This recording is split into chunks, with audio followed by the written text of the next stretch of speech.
안녕하십니까. 예, 반갑습니다. 가까이 계신 분들 인사 나누시겠습니다. 안녕하십니까. 반갑습니다. 사랑합니다. 축복합니다. 교회 소식 전해드리겠습니다. 예배 드리도 힘써 주시기 바랍니다. 또 가정 예배 주일 저녁이나 평일에 꼭 들어주시기를 바랍니다. 위도 코로나 교회 여러 가지 또 해당 상황들이 많이 또 완화되었습니다. 또 참고하시고 또 우리 교회는 또 여기에 맞게 또 적절하게 또 조정하도록 하겠습니다. 오늘 11월 달 오늘부터 예배는 각 구역별로 드리게 되겠습니다. 그리고 2001년도 주보 성경 문제와 성경 일독에 많이 또 참여해 주시기 바랍니다. 특별히 성경 문제 또 풀어서 저와 함께 이렇게 같이 또 소통할 수 있는 시간들이 될 수 있기를 바랍니다. 전도지 전도물품 준비되어 있습니다. 필요하신 분들은 사용하시기 바랍니다. 우리 피택자 모임이 오늘 예배 후에 잠깐 이 자리에서 모이도록 하겠습니다. 피택자들은 남아주시기 바랍니다. 또 푸른 초당 월간지 11월 호가 나왔습니다. 받으실 줄 압니다. 또 선한 이웃 원래에 예배 후에 약속으로 잠깐 모이겠습니다. 또 유초동부 가을 성경학교가 이번 주 토요일과 또 다음 주 토요일 이틀간 교회에서 2시 30분에 교육관에서 있게 되겠습니다. 기도해 주시기 바랍니다. 또 추억의 사진 찍기가 본당에서 있습니다. 앞에 지금 의자와 세트장 있는데 사진 한번 기념사진 찍고 싶은 분들은 가족이든지 개인별이든지 예배 후에 여기 제목상에서 찍어 드릴 것입니다. 원하시는 분들은 그렇게 촬영하시면 되겠습니다. 그리고 이번 그 수요일부터 우리 피택자 훈련을 또 예정하고 있습니다. 피택자들 꼭 참여해 주시고 또 우리 항종 직분자들도 또 이 수요 예배 때 꼭 참석해 주시기 바랍니다.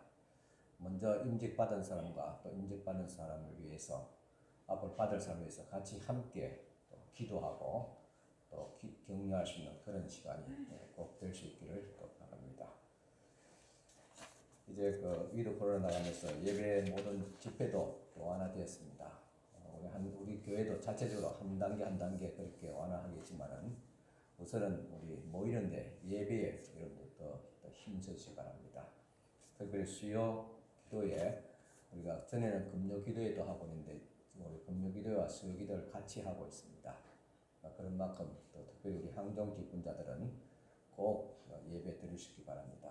그동안 우리가 코로나 시대에 또 주일 낮 예배 한 번으로 우리가 지금 조심스럽게 들었습니다. 이제는 좀 더 예배를 우리가 또 자유롭게 들을 수 있는 그런 시간들이 되었습니다. 그런 만큼 또 수요 기도에 꼭 우리 항종 직분자들은 명심하시고 또 참석할 수 있기를 또 바랍니다.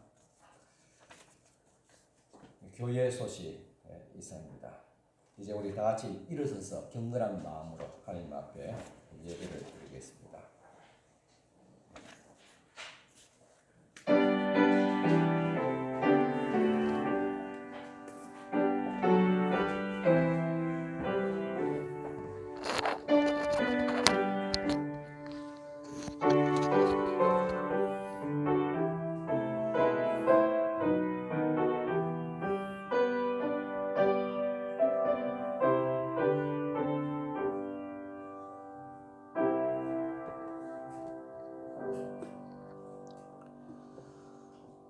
수고하고 무거운 짐진 자들아 다 내게로 오라. 내가 너희를 쉬게 하리라. 나는 마음이 온유하고 겸손하니 나의 멍에를 메고 내게 배우라.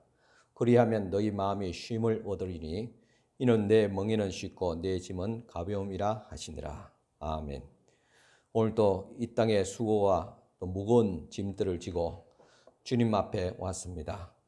우리 예수께서 말씀하신 것처럼 무거운 짐을 주님 앞에 다 내려놓고 주님이 주시는 안식을 누리게 하여 주시옵기를 원합니다.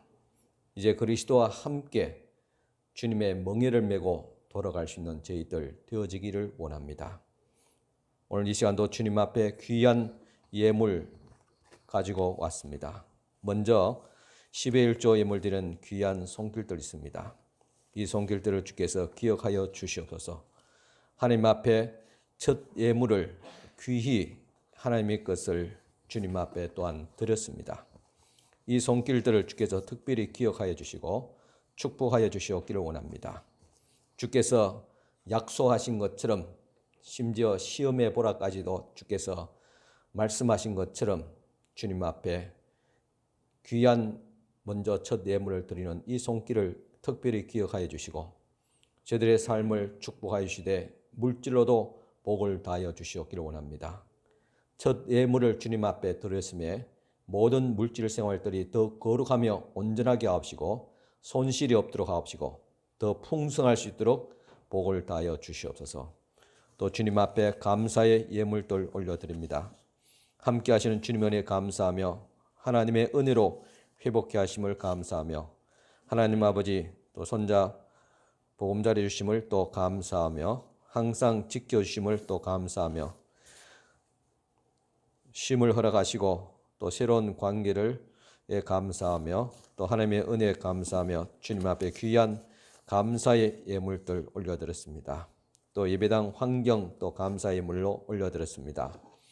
이 감사의 예물들을 주께서 기억하시고 축복하여 주시고 또한 하나님 앞에 드린 모든 마음의 소원들을 그리스도 안에서 넘치도록 이루어 응답하여 주시옵소서.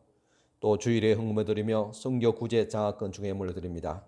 귀한 이 모든 손길들을 기억하여 주시고 주께서 흔들어서 눌러서 복을 다하여 주시되 믿음의 복을 건강의 복을 물질의 복까지 더하여 주시옵소서. 예수님 이름으로 축복하며 기도드리옵나이다. 아멘. 네, 앉으시기 바랍니다. 이제 우리 최주영 지사님 나오셔서 찬양 드리겠습니다.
이 시간 주신 하나님의 말씀 봉독해 드리겠습니다. 말씀은 마태복음 7장 21절에서 23절까지 말씀 봉독해 드리겠습니다.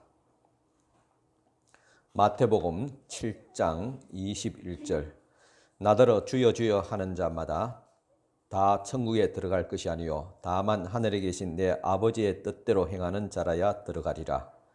그날에 많은 사람이 나더러 이르되 주여 주여 우리가 주의 이름으로 선지자 노릇하며 주의 이름으로 귀신을 쫓아내며 주의 이름으로 많은 권능을 행하지 아니하였나이까 하리니 그때 내가 그들에게 밝히 말하되 내가 너희를 도무지 알지 못하니 불법을 행하는 자들아 내게서 떠나가라 하리라.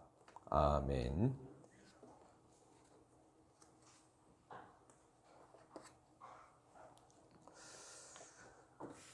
여러분 한 주간 또 잘 지내셨습니까? 또 이번 주간이 또 위드 코로나 시작하는 또 한 주간, 또 실험적인 한 주간이었습니다. 아직 또 확진자가 줄지 않지만은 그래도 이제 일상생활로 되돌아가야 되는 큰 과제를 우리가 안고 있습니다. 교회도 여러 가지 또 모임들이 대부분 또 완화되었습니다. 그래도 좀 우리가 좀 공격적으로 주어진 어떤 교일 안에서 우리가 모임을 가질 수도 있고 예배도 들을 수 있지만은 그래도 좀 조심스럽습니다. 그래서 위드 코로나 가면서 사회적인 어떤 활동이라든가 기업이라든가 또 상업 모든 또 가게 같은 그런 것들은 또 빨리 회복될지 모르겠지만은 아마 교회가 제일 또 늦게 되지 않을까 생각합니다. 그건 앞에서도 말씀드린 것 같이 우리가 좀 더 적극적으로 할 수도 있겠지만은 그래도 교회가 이 사회에 또 본이 되어야 되기 때문에 또 조심스러운 그런 면들이 있기 때문에 그렇게 단계적으로 우리도 나름대로 어떤 완화할 것입니다. 우리 몇 주 전부터 제자입니까? 라는 주제로 말씀을 드리고 있습니다. 지난번에는 제자가 누구이고 또 왜 제자가 되어야 하는가에 대해서 말씀을 드렸습니다. 오늘은 어떻게 그리스도의 제자로 살아갈 수 있는지에 대해서 그 말씀을 드리고자 합니다. 먼저 교회 생활을 잘 한다고 제자가 되는 것은 아닙니다. 마태복음 23장은 예수님이 이 땅에서 마지막 전하신 설교 중에 하나를 기록하고 있습니다. 이것은 바로 그 당시 종교 지도자들에게 직접적으로 겨냥한 설교입니다. 이 설교에서 예수님은 그 어조는 거침이 없습니다. 이 설교에서 예수님은 7번이나 화 있을진저라고 말씀하십니다. 그리고 매번 화 있을진저 말을 이어가면서 가차없이 꾸지람을 퍼붓게 됩니다. 이 말씀은 단순히 종교 지도자들에게 대한 경고하신 말씀이 아니었습니다. 헛된 꾸지람이었습니다. 무엇이 예수님을 하여금 이렇게 화나게 만들었을까? 마태복음 23장에서 예수님께 혼인한 종교 지도자들은 당시 산헤드린 공회라는 72인의 종교 지도부의 구성원들이었습니다. 이 산헤드린 공회 안에는 사두개인과 그리고 바리새인이라는 두 부류가 존재합니다. 이 두 집단은 서로를 향해서 어른거립니다. 항상 견제하고 다투는데 그런데 참 이상하게도 예수님을 십자가에 못 박는 데 있어서는 이들이 굉장히 가깝게 또 같이 의논해서 이런 일들을 행하는 것을 보게 됩니다. 소위 말해서 악을 도모하는 데는 저들은 하나로 뭉쳤던 것입니다. 이 사두개인들은 성경을 매우 자유롭게 해석했으나 바리새인들은 꽤 보수적이었습니다. 오늘날 이 보면 진보와 보수가 이렇게 서로가 견제하듯이 그런 어떤 분위기였습니다. 사두개인들은 대제사장과 장로의 역할을 맡았습니다. 그래서 사두개인들은 타고나야 했습니다. 물론 다른 조건이 있겠지만 중요한 것은 태생이 기본 조건이었습니다. 하지만은 바리새인들은 집안과 어떤 태생과 상관없이 노력만으로 될 수 있었습니다. 사두개인들은 믿음의 태생적이었습니다. 스스로 선택한 것이 아닙니다. 소위 말해서 모태 신앙이라고 할 수 있습니다. 부모에게 물려받아서 그리스도인처럼 말하고 또한 행동하고 찬송을 들으며 자랐지만은 예수님과의 깊은 사랑에 빠진 적은 없습니다. 마음으로 믿지 못하고 부모의 얼굴에 먹칠을 할 수 없어서 믿는 척하고 다니는 그런 신도입니다. 오늘 대부분의 모태신앙이 아마 여기에 해당되지 않을까 짐작합니다. 그런가 하면 교회 안에서 바리새인과 같은 성도들도 있습니다. 그들은 열심히 말씀을 배우고 기도하며 실천하려고 애씁니다. 그러면서 자신의 저울로 다른 사람들의 신앙을 판단하기도 하고 비판하기도 합니다. 모태신앙은 아니지만 열심히 믿어온 성도들이 대부분 여기에 해당합니다. 그런데 예수님은 그들을 향해서 말씀하십니다. 마태복음 23장 1절에 3절 이에 예수께서 무리와 제자들에게 말씀하여 이르시되 서기관과 바리새인들이 모세의 자리에 앉았으니 그러므로 무엇이든지 그들이 말하는 바는 행하고 지키되 그들이 하는 행위는 본받지 말라. 그들은 말만 하고 행하지 아니하며 라고 했습니다. 예수님은 이들이 자신도 행하지 않는 것을 가르친다고 진단합니다. 이 종교 지도자들은 예수님이 가장 싫어한 위선자들이었습니다. 이들은 남들이 보는 눈이 있으면 기도하는 척합니다. 사람들 앞에서 거룩하게 사는 척하지만 혼자 있을 때는 온갖 죄를 다 짓습니다. 가끔 헐벗고 굶주린 사람을 도울 때도 있지만은 그럴 때는 어김없이 만나는 사람들마다 자기의 공로를 이같이 늘어놓는 자들입니다. 많은 사람이 많은 교회에서는 헌금을 하지만은 모르는 그린에게는 눈길을 또 주지 않는 자들입니다. 내심 남들이 자신보다도 못하기를 바라며 그리고 남들이 실패하면 은근히 기뻐하는 자입니다. 남들에게 자랑하기 위해서 자식들을 모범적으로 키우는 자들입니다. 오늘 이 시간 설교를 들으면서 남의 이야기라고 생각하는 바로 당신이 바리새인일 수가 있습니다. 하도 오래 가면을 쓰고 살아서 자신이 가면을 쓴지도 모르는 자들입니다. 예수님은 이렇게 외식하는 자들을 호되게 꾸짖었습니다. 하지만은 이 종교 지도자에게 그토록 심한 말을 퍼부으셨던 예수님이 비록 겉은 부족할지라도 진심을 내보이는 사람들에게는 덧없이 온화하고 상냥하게 다가가셨다는 사실을 알아야 됩니다. 그렇다고 오해해서는 안 됩니다.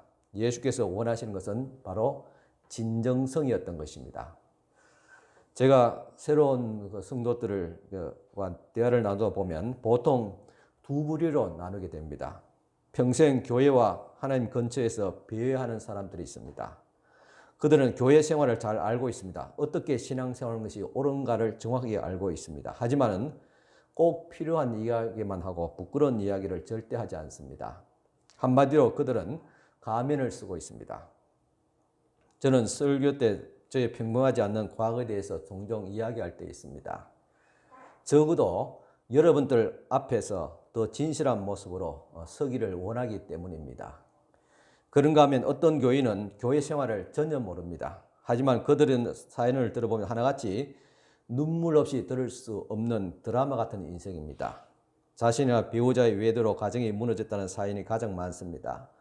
그리고 신용카드 빚에 허덕이는 사람들, 또 자녀 문제로 골머리를 앓고 있는 부모들, 서로가 꼴보기 싫다고 하는 부부들, 그리고 각종 중독에 시달리는 사람들, 할 말 안 할 말 가리지 않고 다 하는 사람들도 있습니다. 이렇게 가면을 쓰지 않는 사람도 보면 흔한 기회가 아닙니다. 그렇다고 해서 그들이 다 잘하고 있다는 말은 아닙니다. 하지만 적어도 그들의 말과 행동에는 진정성이 있습니다. 그런데 여기서 우리가 정말 중요한 것을 놓치지 말아야 될 것이 있습니다. 이렇게 가면을 쓰지 않고 이야기하는 사람들을 보면서 과연 신앙이 있는가? 과연 앞으로 믿을 사람인가 하는 의구심이 들게 됩니다. 그래서 그들에게 우리는 바른 교회 생활을 가르칩니다. 그럴 때 당사자는 두 가지의 선택을 하게 됩니다. 부담스러워서 교회를 떠나든지 아니면 또 한 사람의 위선자인 바리새인이나 사두개인으로 남게 된다는 것입니다. 오해하지 않았으면 좋겠습니다. 바른 교회 생활을 가르친 것이 잘못되었다는 뜻이 아닙니다. 다 이유가 있는 교회 생활입니다. 하지만은 그리스도인이 되기 위한 필수 조건은 아닙니다. 요즘 젊은 사람들은 얽매이는 것을 싫어합니다. 그렇다 보니까 교회에서 어떤 규율을 강조하다 보면 하나 둘씩 교회를 떠나게 됩니다. 규칙을 따르는 것이 곧 예수를 따르는 것이라고 강조한 탓입니다. 여러분들도 온갖 규칙을 다 지켜야지 지옥에 떨어지지 않는다고 배우면서 자라왔습니까? 온갖 종교적 전통과 의식을 준수해야지 하는 것에서 기뻐한다고 배웠습니까? 그렇다면 필시 여러분은 그리스도의 제자가 아닌 또 하나의 종교인으로 남게 됩니다. 혹시 우리는 교회의 규칙을 지키라고 했을 뿐 하나님과의 관계에 대해서는 이야기해 주지 못했지 않습니까? 잘못하면 무조건 혼을 내서 죄책감을 심어줬을 뿐 하나님의 놀라운 은혜를 깨닫게 하지는 못했지 않습니까? 우리는 성령의 은혜로 그리스도의 제자가 될 수 있습니다. 진정한 그리스도인이 된다는 것이 교회의 법도나 규칙을 잘 지키는 것이 아닙니다. 우리들은 교회 생활에 익숙해져 있습니다. 대부분 다 교회 생활에 만족하고 있습니다. 물론 일부는 부담스러워하는 분들도 있습니다. 하지만은 교회 생활에 만족하든 또한 부담스러워하든 교회 생활이 그리스도인으로 만들어주지는 못한다는 사실입니다. 그렇다면 무엇이 우리로 하여금 그리스도인으로 만들어줍니까? 바로 성령의 충만함을 받아야지 그리스도인이 될 수 있고 그리스도를 따르는 제자가 될 수 있습니다. 그런 의미에서 우리는 명심해야 됩니다.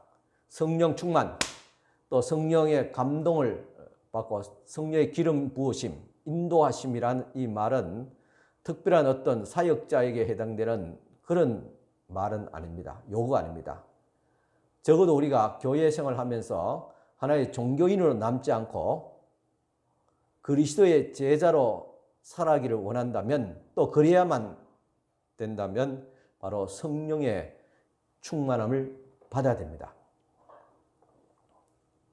물론 성령을 몰라도 교회 생활을 할 수 있습니다. 성도 간에 좋은 관계를 가질 수도 있습니다. 때로는 헌신까지 할 수 있습니다. 하지만은 명심해야 됩니다. 성령 충만하지 않으면 결코 주님께서 원하시는 그리스도의 제자가 될 수 없다는 사실입니다. 성령의 능력 없이 예수님을 따르려고 하면 오래지 않아 증상이 나타납니다. 그 증상이 바로 짜증과 분노와 좌절입니다. 원하는 행동을 하지 못하고 원하지 않는 행동만 하게 되니까 실망할 수밖에 없습니다. 매일 다짐하고 노력해도 소용이 없습니다. 매일 성령 충만하지 않고는 예수님을 따르려고 예수받자 매번 실패하고 좌절할 뿐인 것입니다. 여러분, 여기서 한번 자신들을 한번 살펴보시기 바랍니다. 내가 신앙생활이 그렇게 힘든가? 얽매인같이 그렇게 참 구속되는 같이 무거운가? 진짜 그리스도인으로 살아갈 수 없는가라는 많은 의문 속에서 내가 과연 그리스도인으로 그리스도의 제자로 살아갈 수 있을까라는 그런 마음이 있다면 바로 성령의 인도하심을 받아야 합니다. 성령과 함께하지 않고는 그리스도인이 될 수 없다는 사실입니다. 이것은 선택이 아니라 필수입니다. 제가 수년 전에 친구 목사와 함께 알프스 몽블랑 상군을 트레킹했습니다. 현재 정보가 부족한지라 숙박시설을 예약하지 못하고 텐트와 취사 도구와 거기다가 일주일 식량까지도 다 준비해 갔습니다. 지금 가만히 생각해보면 참 무식하고도 그다음에 용감했습니다. 남들 보기에는 마치 히말라야 정상까지 올 것 같은 그런 양의 어떤 장비들이었습니다. 문제는 배낭의 무게가 만만하지 않았습니다. 한 40kg는 좋게 나갔습니다. 그런 무거운 배낭을 메고 일주일간 그것도 2,000고지에서 3,000고지를 오르락내리락 하면서 걸었습니다. 그러니 첫날에는 저녁에 허리가 아파서 제대로 펴지 못할 정도였습니다. 그래도 큰 산을 오르려면 또 추억을 만들려면 이 정도의 대가는 지불해야 된다는 위안을 삼았습니다. 그런데 산행을 하다 보니까 군데군데 숙식을 할 수 있는 산장이 있었고 또 유럽에서 온 사람들은 말과 마부를 그렇게 구해서 무거운 짐들은 말에다가 싣고 가벼운 배낭 하나 정도 메고 가는 것을 보았습니다. 그런데 상대적으로 큰 짐을 지고 가는 저희들의 모습을 보고 그들이 동정 어린 눈빛으로 바라보는 것 같았습니다. 똑같은 코스를 한 주간 종주했지만은 몸에 느끼는 피로감은 완전히 달랐습니다. 덕분에 물론 알프스 상군을 캠핑하는 추억도 만들었지만 대가 역시 만만치 않았습니다.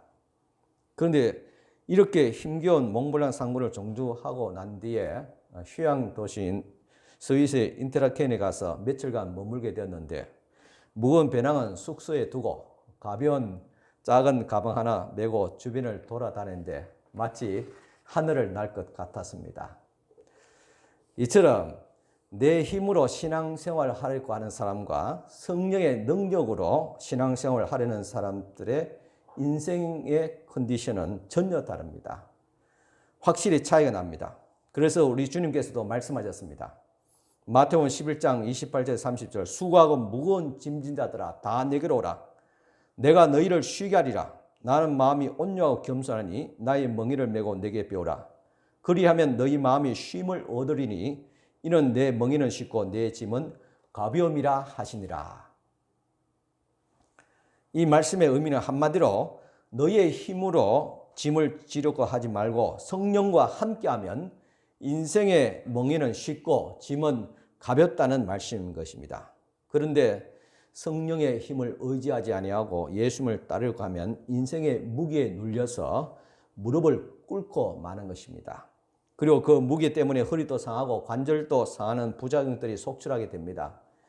그래서 그리스도의 제자는 성령의 능력이 없이는 인생의 난관을 헤쳐나갈 수 없다는 사실을 깨닫는 자입니다. 요한복음 16장에 예수님이 체포되어서 십자가에 달리시기 전에 제자들과 나누었던 마지막 대화 중에 하나가 기록되어져 있습니다. 예수님은 제자들에게 그분의 죽음에 대해서 마음의 준비를 하라고 말씀하셨지만은 제자들은 그것을 받아들이지 못했습니다. 인생의 스승이자 친구 되시는 분을 잃는다는 것은 상상조차 할 수 없었습니다. 세상이 무너지기 전에 그런 일이 있을 수가 없었습니다. 하지만은 예수님은 단호하게 다음과 같이 말씀을 하셨습니다. 요한복음 16장 7절 그러나 내가 너희에게 실상을 말하노니 내가 떠나가는 것이 너희에게 유익이라. 내가 떠나가지 아니하면 보혜사가 너희에게로 오시지 아니할 것이요 가면 내가 그를 너희에게로 보내리니 라고 했습니다. 무슨 말씀인지 아시겠습니까? 육신을 입은 하나님이신 예수님은 자신이 떠나가는 것이 오히려 옳다는 것입니다. 자신이 떠나야지 성령이 오십니다. 그것이 더 좋다는 말입니다. 왜 그런 말씀을 하셨을까요? 자식도 부모의 그늘 아래 있는 것도 좋지만은 때가 되면 부모의 그늘 떠나가는 것이 좋습니다. 왜 그래야만 합니까? 성경에 보면 하나님이 인간과 함께 계시다는 내용의 성경 구절이 많습니다. 아브라함과 함께 하시는 하나님, 엘리야와 함께 하시고 모세와 함께 하시고 특별히 다윗과 함께 하시는 하나님을 찬양하고 있습니다. 그런데 이 함께 하신다는 내용의 대부분은 거의 다 구약에만 있고 신약에는 거의 없습니다. 이유가 무엇일까요? 여기서 우리는 흥미로운 사실 하나를 발견하게 됩니다. 구약에서 신약으로 넘어가면서 중요한 단어가 하나 살짝 바뀐 것을 보게 됩니다. 구약에서는 하나님이 우리와 함께 계신다고 말합니다. 그런데 신약에서는 하나님이 우리 안에 계신다 그렇게 말하고 있습니다. 그렇다면 예수님이 내가 떠나가는 것이 좋다는 말씀의 이유가 설명이 되어집니다. 하나님이 우리와 함께 계시는 것도 좋지만은 그분이 아예 우리 안에 계시는 것이 더 좋습니다. 예수님은 제자들과 함께 계셨지만은 성령 하나님은 제자들 안에 임재하여 주셨던 것입니다. 가끔 우리는 하나님의 음성을 들으면서 그분과 함께 그러는 것을 느끼면서 신앙생활하면 얼마나 힘이 될까, 얼마나 신이 날까 그렇게 한번 생각들을 해보시지 않습니까?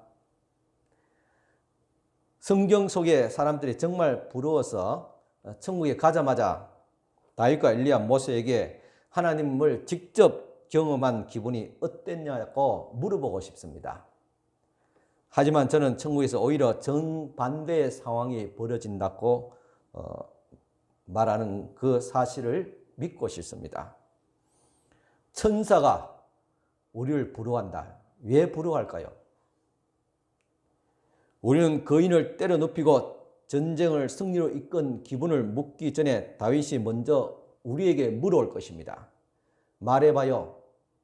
성령 안에 거하는 그 느낌이 어땠는지, 정말 당신이 약할 때 힘을 주시던가요? 그렇게 물으실 것만 같습니다. 천국에 가면 엘리야에게 묻고 싶은 것이 많습니다. 하늘에서 불을 내려서 바알 선자들을 썰어버리고 죽은 소년을 되살려 줬던 그 기분이 어땠나요? 그럴 때 엘리야가 이렇게 말하지 않을까요? 아, 그 소년은 결국은 죽었지요. 그렇고 하나님 안에서 거하시는 그 하나님 안에 거하는 그 느낌이 어땠나요? 성령이 슬플 때 기쁨을 주고 고난의 길을 갈 때 능력을 주셨으니 정말 좋았겠어요? 라고 물으실 것입니다. 모세에게도 궁금한 점이 많습니다. 낮에는 구름기둥, 밤에는 불기둥을 따라가는 그 기분은 어땠나요? 그 산에서 하나님을 만났지요. 그러면 모세는 이렇게 말하지 않을까요? 하나님을 배우려고 그 험한 산을 올라가야만 했지요. 그나저나 당신은 어땠어요? 매일 하나님이 당신 안에 거하시잖아요. 어찌할 바를 모를 때 성령께서 갈 바를 가르쳐 주시던가요? 그 느낌은 어땠어요? 라고 물으실 것 같지 않습니까? 로마서 8장 11절에서 바울은 성령의 역사가 얼마나 강력한지를 보여주고 있습니다. 예수를 죽은 자 가운데서 살리신 이의 영이 너희 안에 거하시면 겠습니다. 그리스도를 죽은 자 가운데서 살리신 영이 지금 그분의 제자 안에 거하고 계시다는 말입니다. 예수님을 영접하면 성령을 선물로 받습니다. 이것이 그분을 믿는 모든 자에게 주시는 약속입니다. 1세기 갈라디아 교회가 그랬습니다. 바울이 갈라디아에서 은혜의 말씀을 설교했습니다. 사람들이 그리스도를 영접하고 그분이 값없이 주시는 성령을 받았습니다. 하지만은 바울이 다른 도시로 잠시 떠나가자마자 유대교 지도자들이 들어와서 거짓 교사들이 교회에 침투해서 사람들을 다시 율법의 굴레로 몰아넣기 시작합니다. 그들은 성령의 능력보다도 인간의 능력을 강조하는 자들입니다. 이에 바울은 신랄하게 비판합니다. 갈라디아서 3장 3절에 너희가 이같이 어리석었냐? 성령으로 시작하였다가 이제는 육체로 마치겠느냐고 호되게 꾸짖고 있습니다. 자기 힘으로 신앙생활 하려는 것처럼 더 멍청한 행동이 어디 있겠습니까? 그런데도 왜 사람들은 자꾸 자기의 힘만으로 하려고 합니다?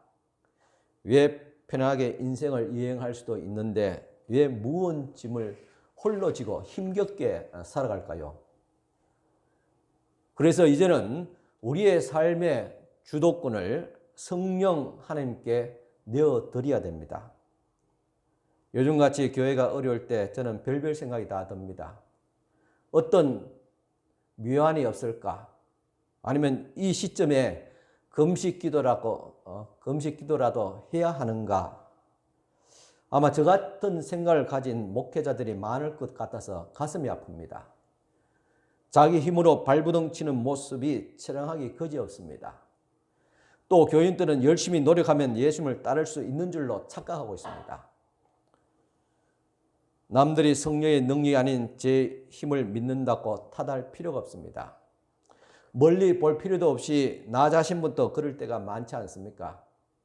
그런 우리의 모습을 보고 하나님께서 피 웃으시지 않겠습니까? 제가 서울에서 그 몽골의 상문 그럴 때 그 무거운 배낭을 지고 갈 때 사람들이 어떤 분들은 참 대단하고 뭐 이렇게 격려하는 분도 있었지만은 대부분 느끼는 거는 피 웃으신 것 같아요. 왜 저렇게 무거운 짐을 미련하게 지고 가고 있을까? 우리 하나님께서 여러분 보실 때 그런 눈빛으로 피 웃으시지 않겠어요? 왜 홀로 인생의 무거운 짐을 지고 그렇게 가느냐? 내가 너를 이 세상에 그렇게 고통스럽게 살라고 그렇게 보냈더냐? 그렇게 주님께서 처량한 눈빛으로 바라보고 있지 않겠습니까? 하나님이 픽 웃으시는 이유를 깨닫게 됩니다. 어리석게도 하나님의 능력을 깨닫지 못하고 나 자신의 힘으로 살아가기 때문입니다. 제가 다시 한 번 더 알프스산을 종주할 기회가 주어진다면 전처럼 멍청하게 무거운 짐들을 잔뜩 메고 가지는 않을 것입니다. 코스마다 숙소를 예약하고 거기서 잠과 또 식사를 해결하고 그저 가벼운 배낭 하나 들고 물병 하나 들고 여유롭게 종주할 것입니다. 그렇습니다. 우리들도 내 힘으로 살려는 멍청한 행동이랑 집어치우고 성령과 함께 갈 수 있기를 축원합니다. 제 힘으로 신앙생활 하는 사람들은 결국은 제 풀에 쓰러지고 맙니다. 자기 힘으로 그리스도를 따르려고 하면 녹초가 되는 것은 시간 문제입니다. 하지만 예수님은 제자들에게 성령이 오셔서 능력을 주실 것이라고 약속하셨습니다. 예수님의 제자는 홀로 여행할 수 없다는 그 진리를 깨닫는 자입니다. 같이 한번 따라해 볼까요? 예수의 제자는, 더 크게 예수의 제자는 홀로 여행할 수 없다는 것을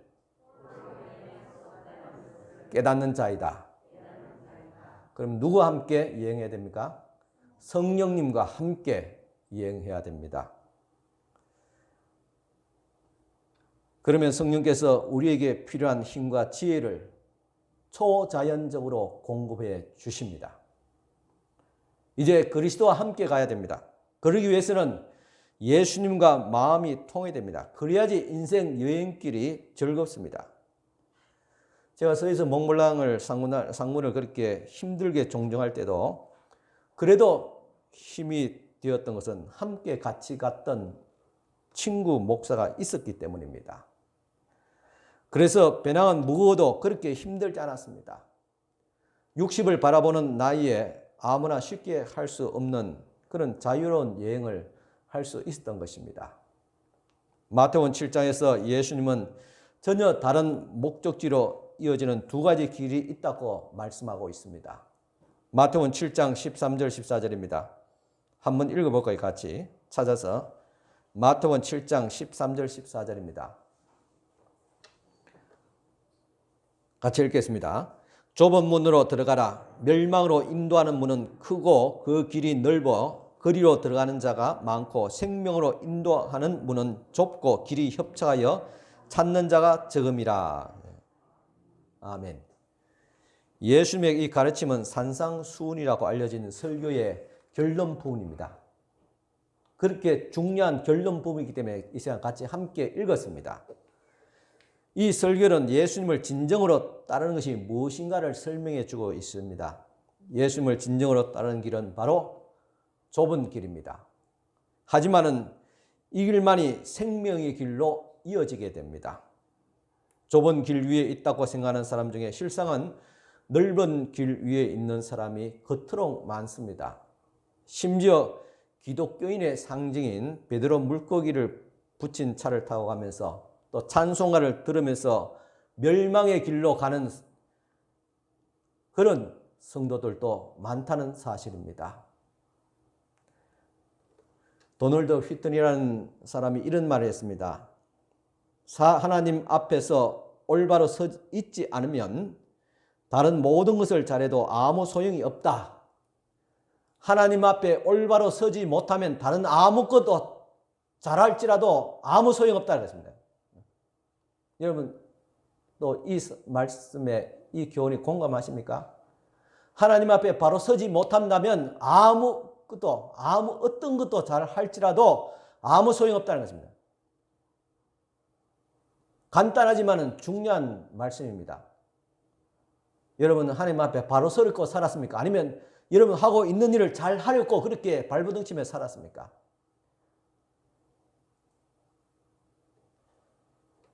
그러니까 우리가 맹목적으로 달려가지 말고 잠시 속도를 늦춰서 표지판을 다시 확인해야 됩니다. 과연 내가 지금 어떤 도로 위에 있는가? 혹시 내가 하나님 앞에서 올바로 서 있지 못한 것은 아닐까? 마태복음 7장에서 예수님의 가르침은 계속됩니다. 7장 21절 23절 같이 계속 읽겠습니다. 마태복음 7장 21절 23절입니다. 나더러 주여 주여 하는 자마다 다 천국에 들어갈 것이 아니요 다만 하늘에 계신 내 아버지의 뜻대로 행하는 자라야 들어가리라. 그날에 많은 사람이 나더러 이르되 주여 주여 우리가 주의 이름으로 선지자 노릇하며 주의 이름으로 귀신을 쫓아내며 주의 이름으로 많은 권능을 행하지 아니하였나이까 하리니 그때 내가 그들에게 밝히 말하되 내가 너희를 도무지 알지 못하니 불법을 행하는 자들아 내게서 떠나가라 하리라. 예수님이 심판의 날 자신 있게 하나님 앞에 섰다가 호통 듣고 쫓겨날 사람들이 있을 것이라고 말씀했습니다. 놀랄 일이 아닙니다. 하지만 여기서 예수님은 몇몇 사람이 그럴 것이라고 말씀하지 않았습니다. 그분은 많은 사람이라고 말하고 있습니다. 지옥행 급행열차를 타고서 천국 비행기를 타고 있는 줄로 착각하는 사람들이 의외로 많다는 것입니다. 참으로 안타까운 사실입니다. 생명으로 가는 길은 좁은 길이다 하겠습니다. 그러나 많은 사람들이 심지어 그리스도인들이라고 말하는 사람들조차도 좁은 길로 가는 것이 아니라 넓은 길로 가려고 합니다. 예수를 믿어 쉽게 믿으려고 하고 교회 생활 하더라도 안일하게 그렇게 하고 있습니다.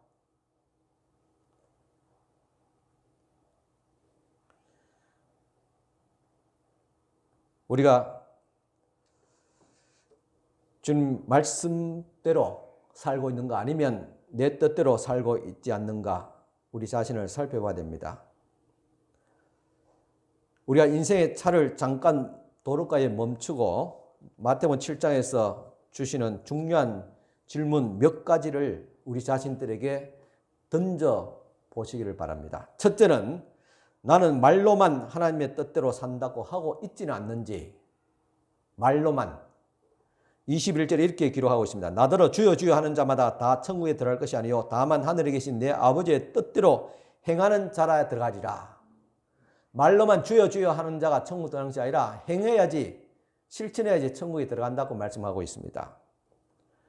예수님은 말과 행동을 팬과 제자의 차이로 제시하고 있습니다. 그런데 요즘 사람들은 말과 삶이 일치하지 않으면서도 그렇게 참 아무렇지 않게 여기고 살고 있습니다. 그러면서 자신의 믿음이 진짜라고 착각하고 있습니다.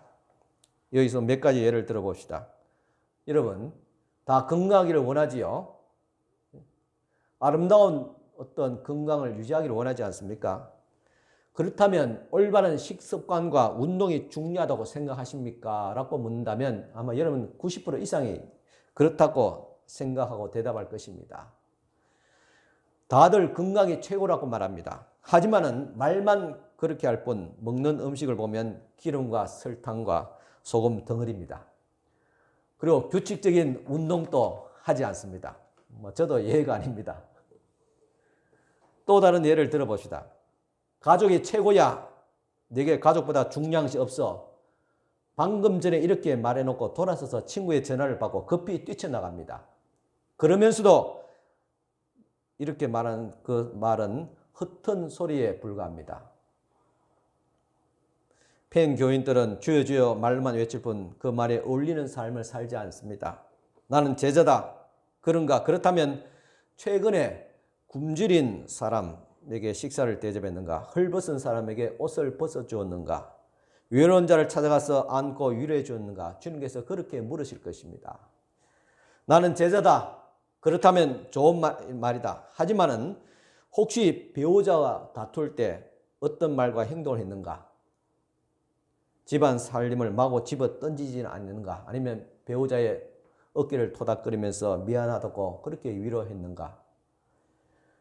이웃이 친구의 헌담을 하면 어떻게 당신은 행동하는가? 드라마를 보면서 자꾸만 하나님의 이름을 망령되이 일컫는 대사가 나오고 신앙적이지 못한 그런 모습들이 비춰질 때 어떻게 하는가? 단호하게 채널을 돌리거나 끄고 있는가?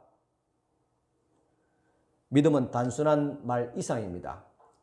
야고보서는 이런 문제를 다루고 있습니다. 야고보는 독자들이 성경적 믿음을 알고 그리고 실천하기를 원합니다.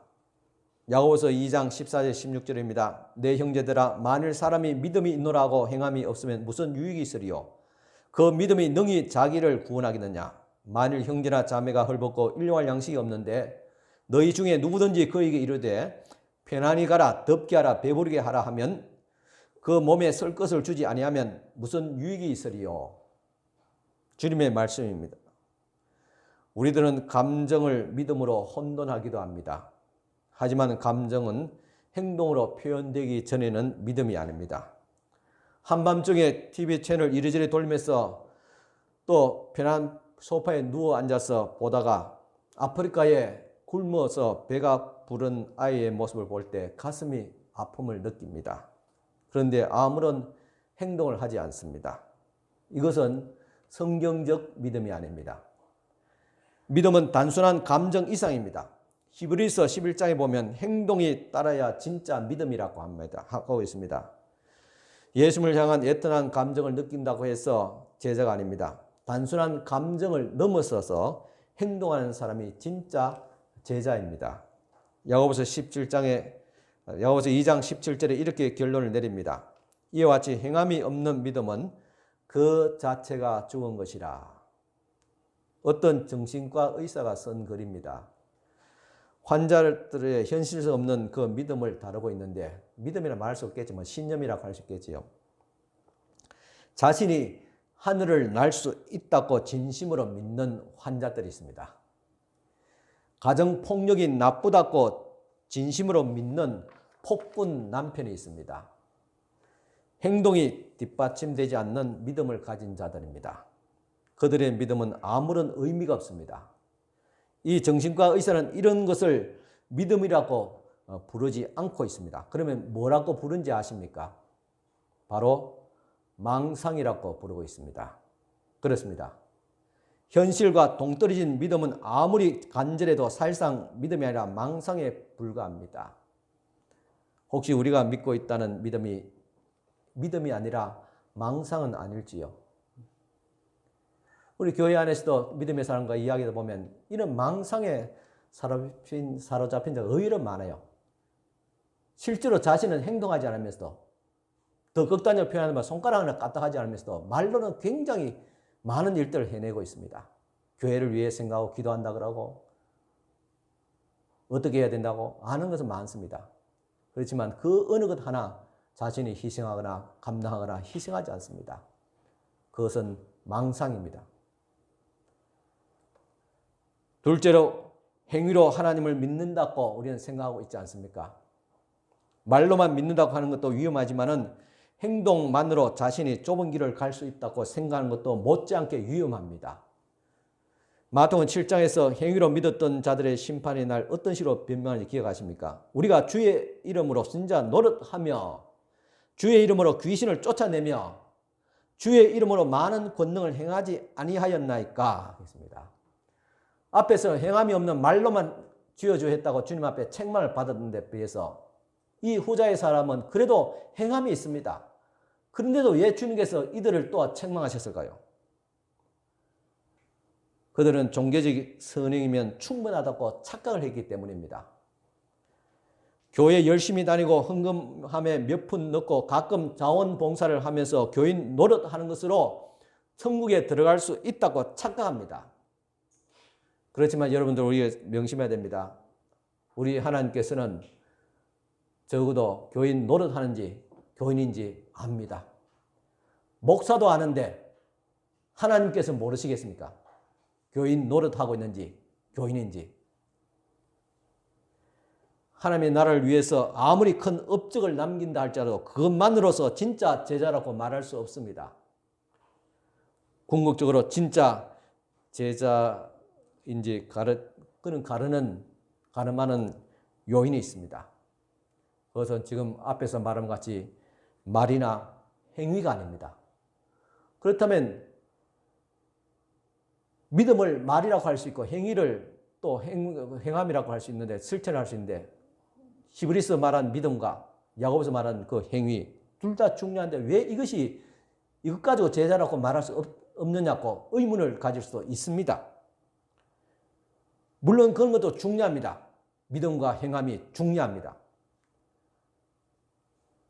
하지만은 어디까지 다음 같은 마지막 질문에 대한 답이 밑바탕에 깔려 있어야 됩니다. 그래서 세 번째 우리 자신을 점검해야 됩니다. 내가 예수님을 알고 예수님이 나를 알고 있는가? 아는 것보다도 행하는 것보다도 중요한 것은 바로 관계입니다. 안다는 것입니다. 주님이 나를 알고 내가 주님을 안다는 것입니다. 마태복음 7장에서 맹목적으로 믿고 있는 자들에 대한 충격적인 말씀을 던집니다. 내가 너희를 도무지 알지 못하니.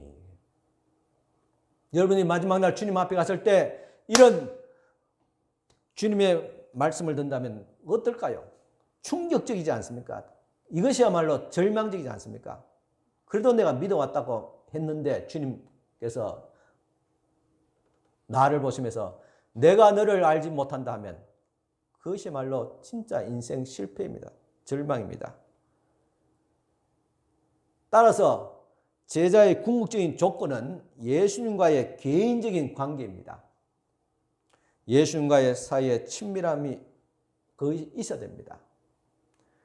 지금 성경 원문을 통해서 그냥 여러분들 단순히 교회 주보에 성경 문제를 보냈는데 몇 주 전부터 제 답심란을 만들었습니다.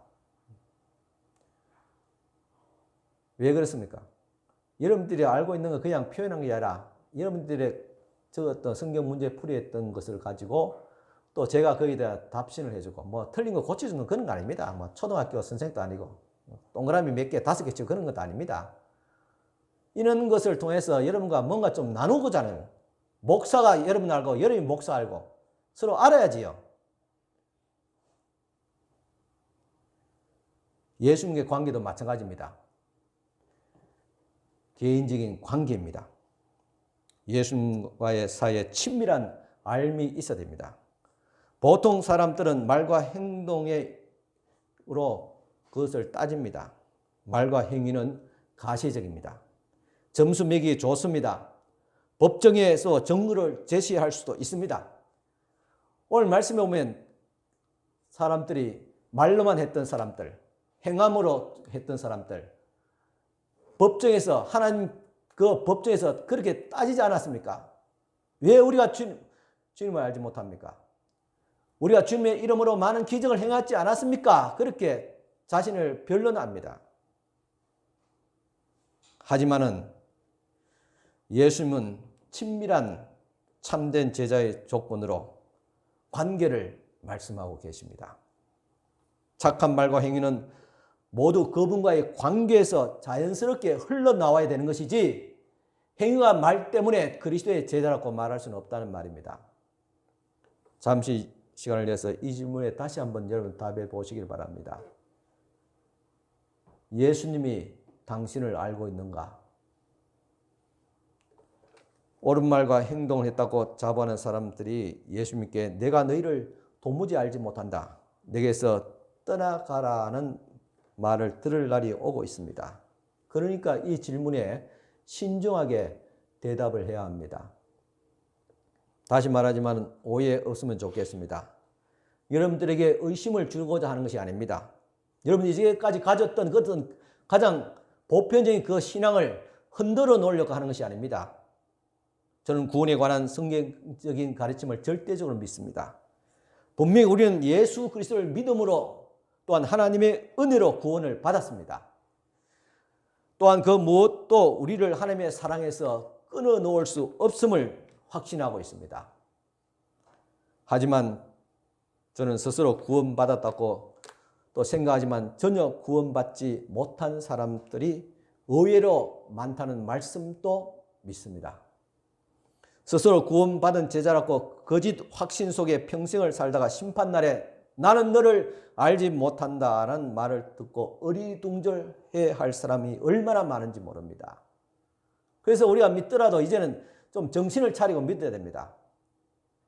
요한일서 4장 17절 18절에 이로써 사랑이 우리에게 온전히 이룬 것은 우리로 심판날에 담대함을 가지게 하려 함이니 주께서 그러하심과 같이 우리도 이 세상에서 그러하니라.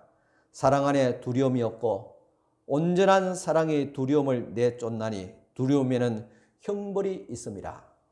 두려워하는 자는 사랑 안에서 온전히 이루지 못하였느니라. 이 말씀에서 사랑만이 심판의 두려움을 이긴다.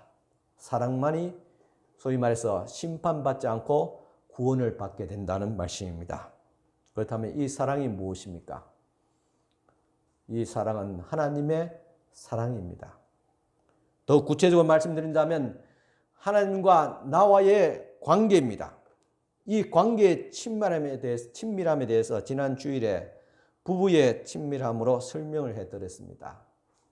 나와 하나님과 사랑하는 관계, 이것이 심판날에 우리로 하여금 하나님 앞에 담대하게 서게 만들 것입니다. 이 사랑이, 주님과의 관계의 사랑이 오늘 저와 여러분 속에 있습니까? 그것을 다시 한 번 더 점검하고 확인하고 돌아갔으면 좋겠습니다. 이런 관계 안에서 나는 주님을 알고 주님은 나를 알고 그리고 하나님은 나를 사랑하시고 나는 주님을 사랑하고 이런 관계가 제자이고 그리고 이런 제자가 천국에 들어갈 수 있습니다. 여러분, 제자가 되기를 축원합니다. 기도드리겠습니다. 하나님 아버지 감사합니다. 오늘 이 시간 조심스럽고 험악한 우리가 인생을 살면서 또 한 주간을 또 살아오면서 나의 주님이 되시고 나를 사랑하시는 주님을 배우고자 주님의 음성을 듣고자 하나님 앞에 우리의 마음과 정성을 주님 앞에 바치고자 왔습니다. 주님을 더 깊이 알기를 원합니다. 나는 누구고 주님은 누구신지를 더 깊이 알아가기를 원합니다. 주님과 더 깊은 관계를 맺고 살아가기를 원합니다. 이 불안한 불확실한 이 시대에 주님이 아니고서는 어떻게 저희들이 살아갈 수 있겠습니까? 견딜 수 있겠습니까? 주님의 성령의 위로하심과 교통하심 가운데서 우리 주 예수 그리스도와 그분의 아버지신 하나님을 더 깊이 알아갈 수 있도록 하여 주시옵소서. 더 주님을 사모하며 주님을 사랑하게 하옵시고 세상과 나는 간 곳 없고 오직 주와 그리스도만 보이게 하여 주시옵소서. 내 마음에 오직 그리스도만 남게 하여 주시옵소서. 주님을 뜨겁게 사랑하며 사모하며 그분을 위해서 이제 남은 우리의 인생 여정 동행하며 주님 앞에 헌신할 수 있도록 하여 주시옵소서. 예수님 이름으로 감사 기도 드리옵나이다. 아멘. 우리 다 같이 찬송가 532장 들으시겠습니다. 532장 찬송가입니다.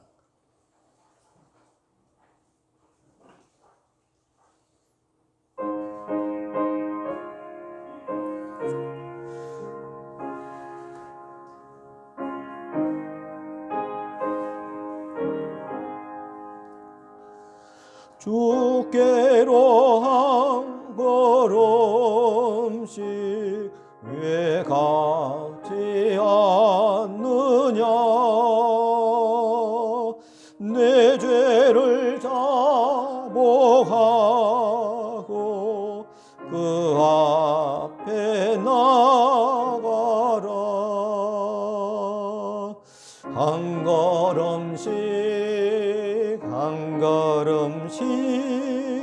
주께 나오라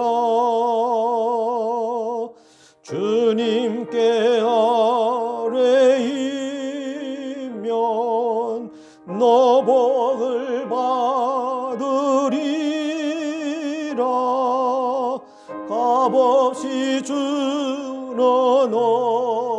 은혜 너 거절 말아라 주께로 한 걸음씩 너 빨리 나가라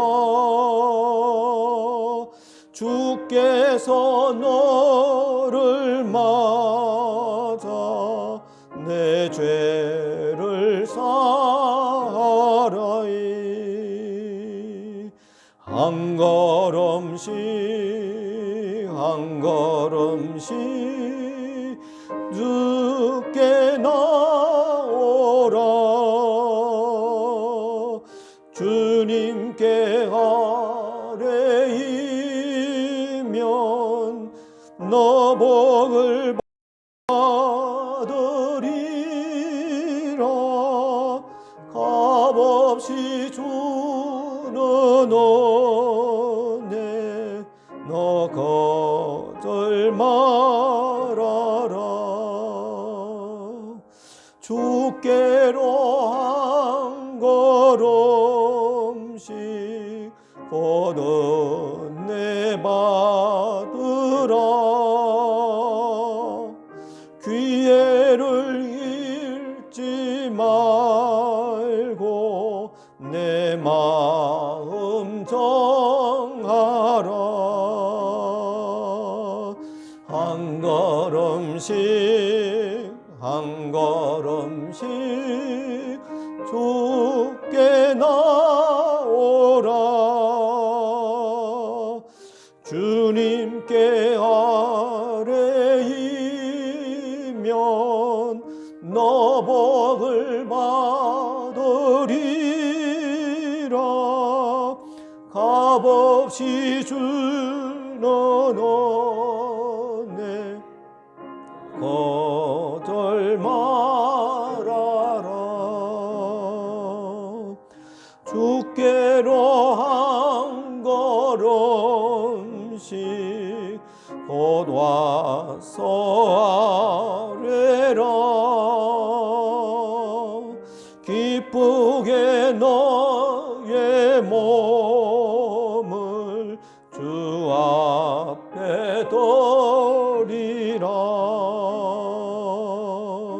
한 걸음씩 한 걸음씩 주께 나오라. 주님께 아뢰이면 너 복을 받으리라. 값없이 주는 은혜 너 거절 말아라. 아멘. 우리 다 같이 일어서 축복기도 받으시기 바랍니다.